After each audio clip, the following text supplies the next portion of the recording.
بسم الله الرحمن الرحيم والصلاة والسلام على سيدنا محمد. ازيكم يا حبايب قلبي؟ عاملين ايه؟ يا رب تكونوا سعداء وسعادة الدنيا كلها ما بين ايديكم وحواليكم يا رب. النهارده بقى فيديو جديد، وصفة جديدة بس من ايام زمان. هعمل لكم وصفة جميلة جدا وهتعجبكم على الاخر. يلا بينا بقى نتابع الفيديو مع بعض. ويا ريت لو عجبك الفيديو ما تبخليش علينا بلايك واشتراك وكومنت يا احلى متابعين واحلى مشاهدين قناة ايمي والعائلة. بجد الوصفة جميلة وتستاهل التجربة. يلا بينا كده نسمي الله ونقول بسم الله الرحمن الرحيم، ونشوف اول خطوات الوصفة الجميلة بتاعتنا دي هتكون ايه وعبارة عن ايه. اول حاجة عندي هنا حوالي كيلو من الدقيق. هنخله كويس جدا وهبتدي اضيف عليه الاضافات دي. اول حاجة هحط معلقتين كبار من معلقة الطعام لبن بودر او لبن بودرة زي ما انتوا حابين. عندي هنا كمان نص معلقة من او ربع معلقة من البيكنج باودر. عندي كمان نص معلقة من الملح. هبتدي ان انا اقلب كل المكونات دي مع بعض، الدقيق مع الملح مع البودر مع لبن البودر. وعلى فكرة اللبن البودر ده اختياري مش اجباري، لو انت حابة ان انت تحطيه عادي جدا ان انت تحطيه، بس بيديكي اضافة جميلة جدا فمش هيخسر حاجة لو انت حطيتيه.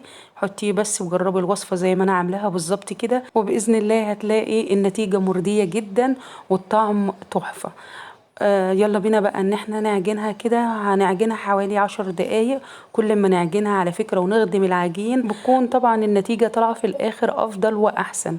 خلاص انا الرخامة بتاعتي طبعا نضيفة وزي الفل اهو. هكمل بقية العجن عليها، يعني انا خلاص انا جمعتها بالمية خلاص.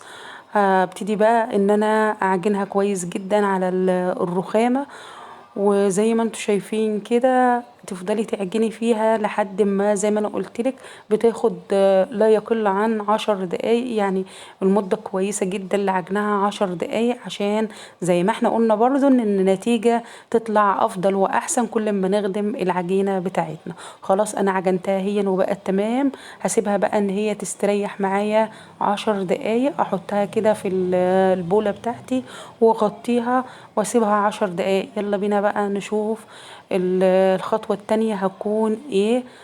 بعد ما العجينة بتاعتنا خلاص استريحت اهي يعني حبايب قلبي، هبتدي ان انا اقطعها وهوريكم بقى الخطوات اللي هنبدأ بيها الوصفة الجميلة بتاعتنا.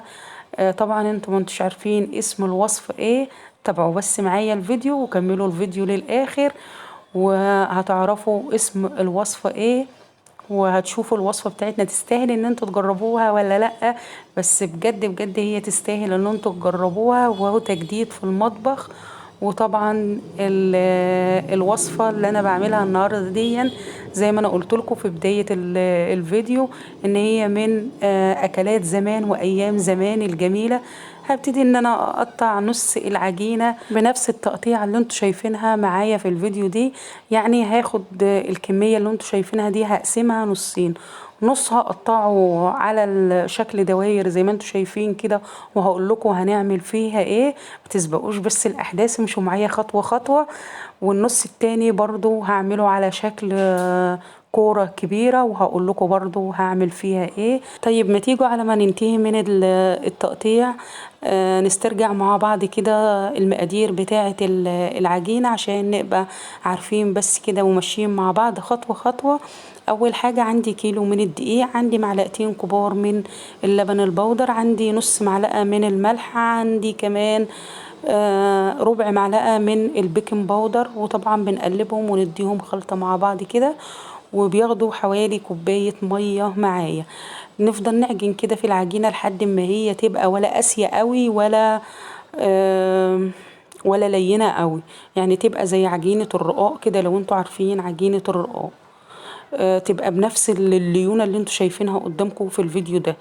خلاص قطعنا الكور اللي احنا عملناها، عملنا 8 كورات، وطبعا كورة كبيرة زي ما انا قلت لكم. هبتدي ان انا اغطيها بقى واسيبها ان هي برضو تستريح حوالي 10 دقايق. وبعد ما عدوا ال10 دقايق يلا بينا نشوف الخطوات هتكون معانا ازاي. طبعا انا ركنت الكورة الكبيرة خالص على جنب. هنبتدي بقى اول خطواتنا بالثمان كرات اللي احنا عاملينهم قدام بعض نفس المقاس زي بعض، ولا واحدة كبيرة ولا واحدة صغيرة، يكونوا نفس المقاس بالظبط.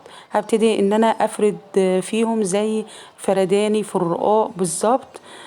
ترش دقيق كده وتفردي بالنشابة لحد ما الرقاقة ان هي تكبر خالص، وعايزاها تبقى رقيقة جدا عشان الوصفة تنجح معاكي وتبقى كويسة. طيب ما بقولكوا ايه، ما يلا احسن ان انتوا تشاهدوا معايا الفيديو وتشوفوا طرق فرد الرقاق. وانا مقدمه لكم كذا طريقه، للي مش هيعرف ان هو يفرد برضو بالنشابه في طريقه تانية، فتابعوني مشاهده ممتعه.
وبكده نكون شاهدنا الطريقتين بتوع فرد العجينة.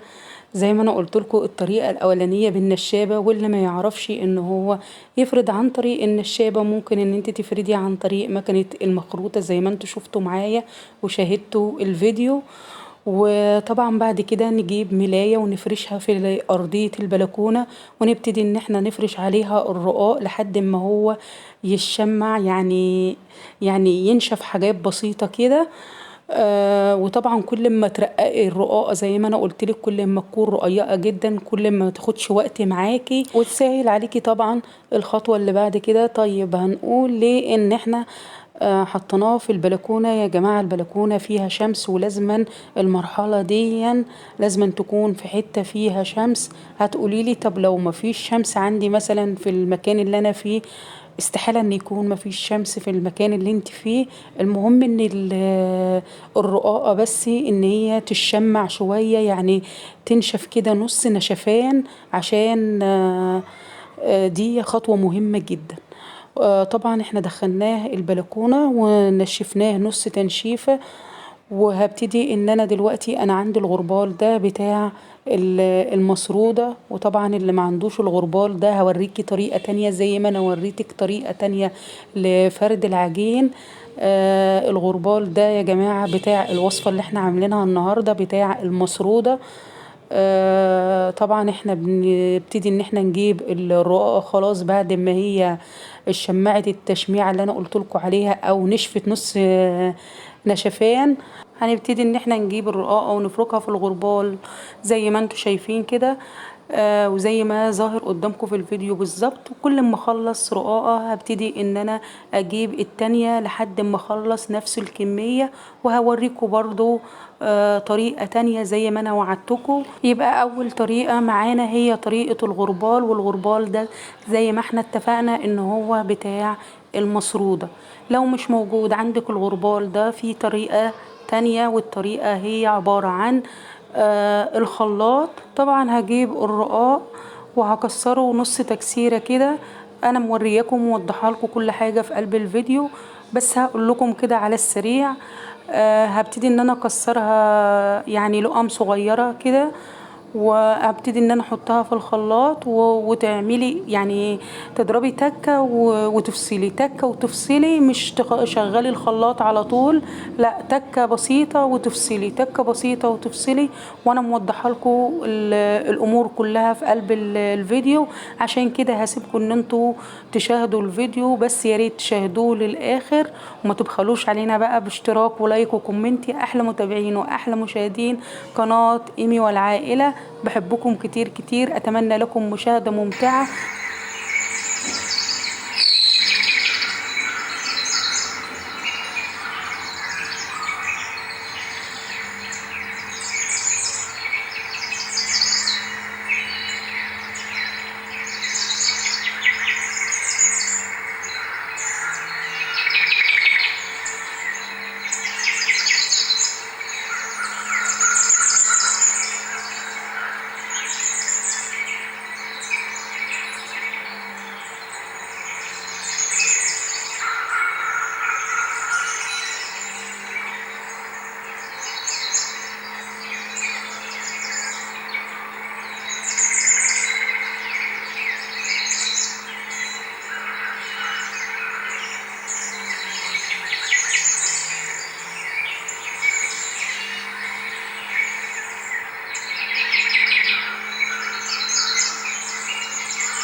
ورجعت لكم تاني يا حبايب قلبي عشان في امور عايزه تتوضح، فحبيت ان انا اوضحها لكم. طبعا احنا حطينا حل على النار، حطينا فيها ليمونه، حطينا فيها ورق لورا. دي الحله اللي احنا هنعلق عليها عشان نسوي المسروده. طبعا احنا حطيناها، الحله بتاعتنا غلت، هنحط عليها شال ابيض نضيف زي ما احنا شفنا في قلب الفيديو. هنبتدي بقى نحط المسرودة ونديها كمان رشة من الزيت، وهنغطي عليها قيمة حوالي 10 دقايق لحد ما تكون المسرودة بتاعتنا تمام التمام. ودي أول مرحلة ليها. طبعا هننزلها عن النار. هنبتدي ان احنا نص كوبايه من الميه، ودي خطوه مهمه جدا عشان المسروده بتاعتنا ما تشرقش. لازم ان احنا نعملها الخطوه دي، مهمه يا جماعه جدا جدا، وحطوا تحتها 7 خطوط. هبتدي ان انا ارش نص كوبايه على نفس الكميه اللي انتوا شايفينها دي. طبعا انتوا شايفين ان انا عامله كميه بسيطه. لو انت حابه ان انت تزودي يبقى لو كميه اكبر من كده نص الكوبايه مش كفايه. انا خدت يا دوبك حوالي ربع الكوبايه كمان مش نصها. وهبتدي ان انا اردها تاني في الحله.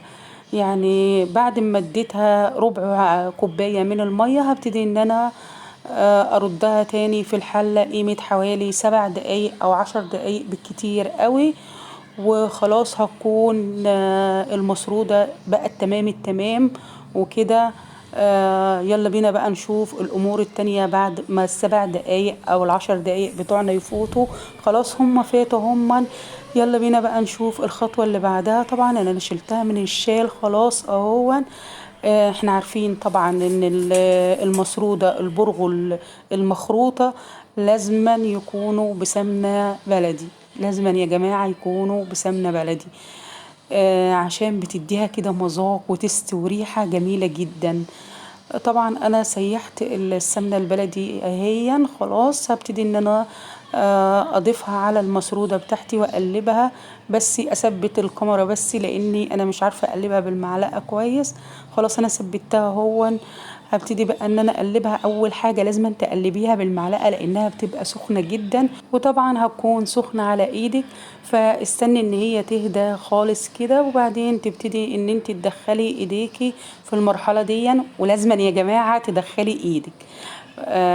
فايدينا خلاص مغسولة وتمام التمام وفل الفل. طبعا ما فيش اي حد يطبخ او يعمل اي حاجة من حاجات الاكل ويكون ايده مش نظيفة. فخلاص لازم ان انتي تدخلي ايدك في المرحلة دي علشان المادة الدهنية اللي احنا حاطينها تبتدي ان هي تتشبع في قلب المسرودة كلها، ويكون كل الاجزاء واخده مننا الماده الدهنيه اللي احنا حطيناها. وطبعا انا بقول لكم حطوا لايك، يا ريت ما تبخلوش بقى باللايك. حطوا لايك يا جماعه وما تبخلوش. يا احلى عيله واحلى لمه واحلى مشاهدين، بحبكم من قلبي كتير كتير والله العظيم بحبكم. وبما ان الفيديو بتاعنا خلاص قرب ان هو ينتهي، فيلا بسرعه بسرعه كده ان احنا نتابع مع بعض المقادير اللي احنا عملنا فيها الوصفة بتاعت النهاردة.